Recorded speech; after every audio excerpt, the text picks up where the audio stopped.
इसी गांव से शुरू हुई थी एक प्रेम कहानी। ये है बरसाना।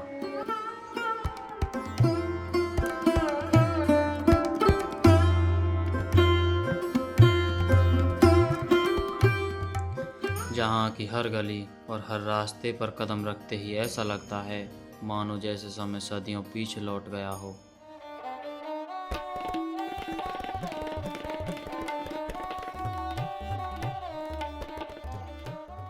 और आज मैं बरसाने की हर उस जगह पर जाने वाला हूँ जिसका अस्तित्व भगवान श्री कृष्ण और राधा रानी से जुड़ा है।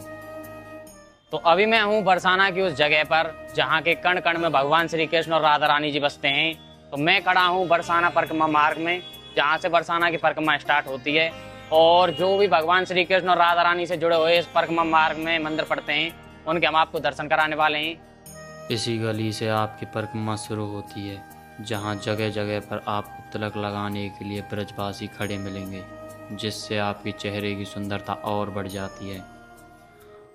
और आज मैं यहाँ की खूबसूरती को देखने के लिए आया हूँ। कहते हैं बरसाने केवल वही आ पाता है जिसे राधा रानी बुलाती हैं। और थोड़ी दूर चलते ही मैं पहुँचता हूँ साखरी खोर।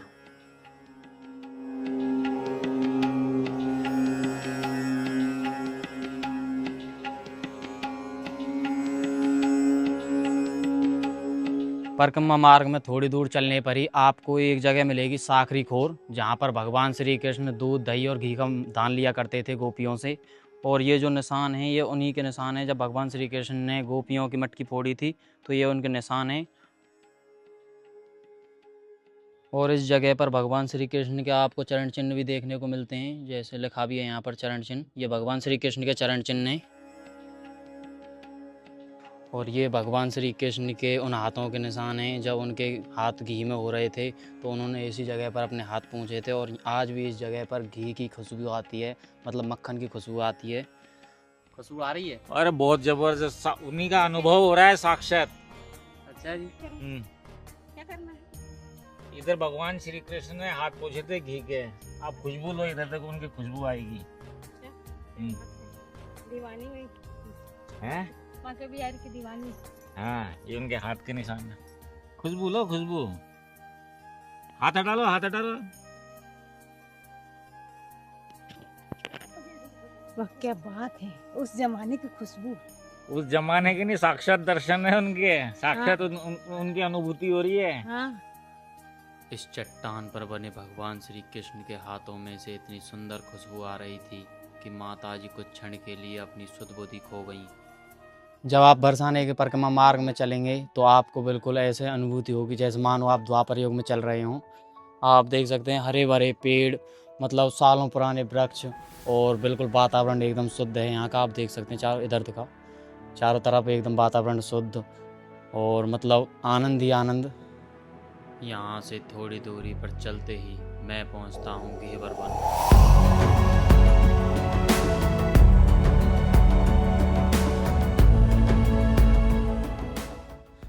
इसी वन में भगवान श्री कृष्ण और राधा रानी की गोद भराई की रस्म हुई थी। ये है घेवर वन, जहाँ पर भगवान श्री कृष्ण और राधा रानी जी की गोद भराई की रस्म हुई थी। और आप यहाँ पर देख सकते हैं मतलब बंदर खेल रहे हैं। और ये जो वन है ये घेवर वन के नाम से विख्यात है, प्रसिद्ध है, जो कि बरसाना में ही पड़ता है।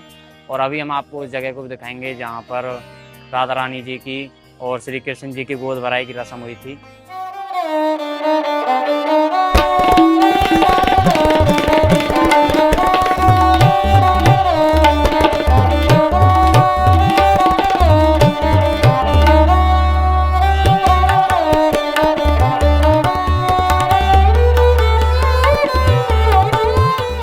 अभी मैं जहाँ पर बैठा हूँ ये भगवान श्री कृष्ण हैं, ये हमारे राधा रानी जी हैं। और इनकी गोद भराई की रस्म हुई थी यहीं पर, इसी घेवर वन में ही। और इसी वन में बना है एक घेवर कुंड, जिसे स्वयं श्री कृष्ण जी ने अपनी बांसुरी से बनाया था।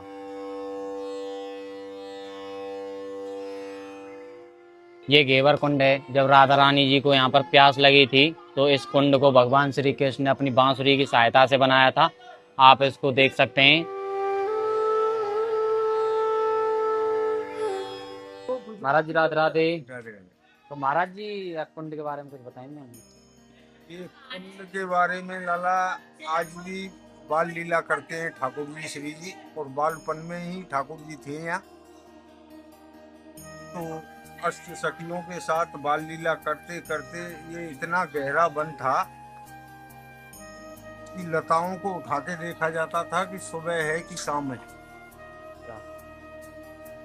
यहाँ पे कोई कुआं कुंड सरोवर नहीं। तो एक दिन लीला करते करते अचानक राधा रानी को प्यास लगी, तो भगवान से आग्रह किया कि भगवान मुझे तो प्यास लगी है। अब भगवान ने चारों तरफ देखा, गहरे वन के सिवा कुछ नहीं दिखा। तो हाथ में बंसी दिख गई, तो बंसी से खोद के प्रकट कर दिया कि लो महारानी जल पियो, अपनी अष्ट सखियों के साथ जल विहार करो। जल विहार का मतलब स्नान करो। मतलब बांसुरी कृष्ण, भगवान श्री कृष्ण की बांसुरी से बनी है ये कुंड में। इसके 3 नाम पड़े। राधा रानी बोली कि भगवान आपने बंसी से प्रकट किया है तो कृष्ण कुंड कहा जाएगा ये। तो भगवान बोले कि नहीं, ये आपके लिए बनाया गया है तो ये राधा सरोवर होगा, और ये गहवर वन में है तो गहवर कुंड भी बोला जाए। कहा जाता है इस कुंड में स्नान करने मात्र से मनुष्य के सारे रोग नष्ट हो जाते हैं। घेवर कुंड के दर्शन करने के बाद मैं चला जाता हूँ मान मंदिर, जहाँ पहुँचने के लिए 200 से ज़्यादा सीढ़ियाँ चढ़नी पड़ती हैं। ये मान मंदिर की वो सीढ़ियाँ हैं जो कि बहुत खड़ी सीढ़ियाँ हैं। आप देख सकते हैं शरीर बिल्कुल पसीनों में लथपथ हो चुका है, मतलब पसीने बहुत आ चुके हैं शरीर पर। बहुत ज़्यादा गर्मी हुई जैसे उमस नहीं कर रही है क्योंकि बारिश का मौसम है, और हालत बहुत ख़राब हो चुकी है इस समय। और अब हम वैसे ऊपर चलेंगे तो आपको मान मंदिर में जो राधा रानी जी बने हुए हैं वहाँ उनके दर्शन कराएंगे। ये वो मंदिर है जहाँ पर भगवान श्री कृष्ण ने राधा रानी को पैर पकड़कर मनाने की कोशिश की थी। तो बताया जाता है कि हम मान करके माई रानी बैठी थी राधा रानी, तो कृष्ण भगवान ने पाँव पकड़ के मनाया था। और 250 सीढ़ियाँ चढ़ने के बाद मंदिर से बरसाने का नज़ारा कुछ ऐसा दिखता है।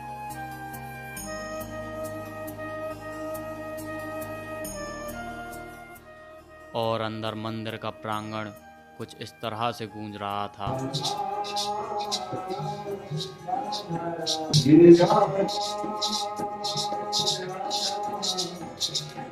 ये राधा रानी का वो मंदिर है जहाँ पर वो भगवान श्री कृष्ण से रूठ कर बैठी थीं, और इसी जगह पर भगवान श्री कृष्ण ने राधा रानी को मनाया था। अब हम चलते हैं मोर कुटी की तरफ, जहाँ पहुँचने के लिए आपको इन हरे भरे खूबसूरत रास्तों से गुजरना होगा।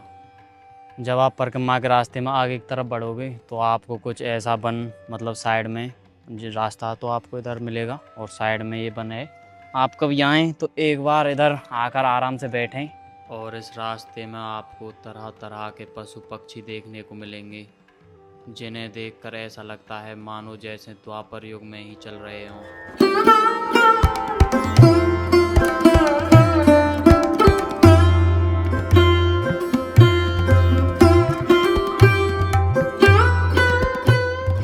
ये मोर कुटी है। जब राधा रानी जी यहाँ पर रूठ कर आकर बैठ गई थी तो भगवान श्री कृष्ण जी ने उन्हें मोर बनकर मनाने का प्रयास किया था। और आज भी यहाँ की दीवारों पर भगवान श्री कृष्ण के अनेकों चित्र मिलेंगे।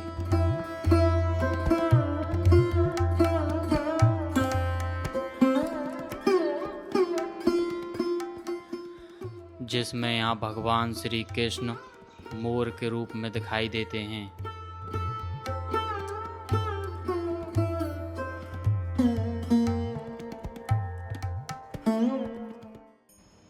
यहाँ से राधे अपनी सखियों को साथ में लेकर मोरों का नृत्य देखने आती है।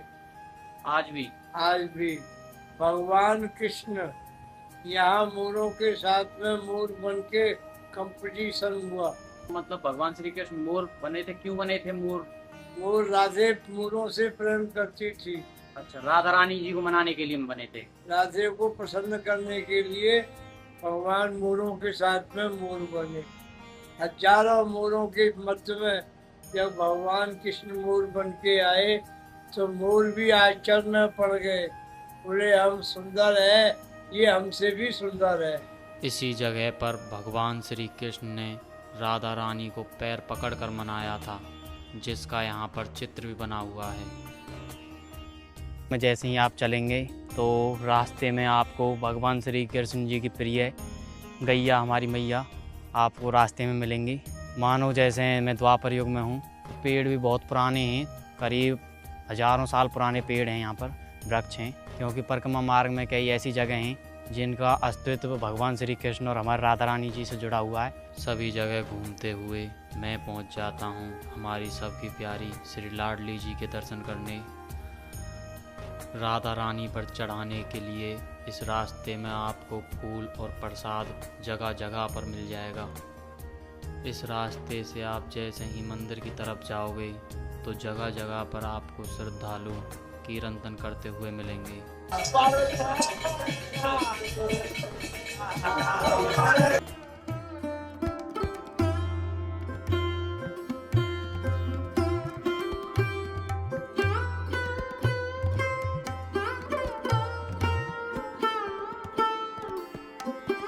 अगर आप राधा रानी जी के दर्शन करना पैदल नहीं आना चाहते तो आप रोप वे की सहायता से भी आ सकते हैं। आप देख सकते हैं यहाँ पर राधा रानी बरसाने में रोप वे की भी सुविधा उपलब्ध हो चुकी है, जिस पर आप बैठकर आराम से आ सकते हैं और राधा रानी जी के दर्शन कर सकते हैं। कहते हैं अगर आपकी कोई मनोकामना है तो इस जगह पर चुनरी बांधकर अपनी मनोकामना बोल दें, उससे आपकी मनोकामना पूर्ण हो जाएगी। तो फिलहाल लाडली जी के कपाट आप देख सकते हैं यहाँ पर बंद हैं, तो जैसे ही कपाट खोलते हैं तो हम जाएंगे फिर ऊपर और आपको कराएंगे श्री राधा रानी जी के दर्शन।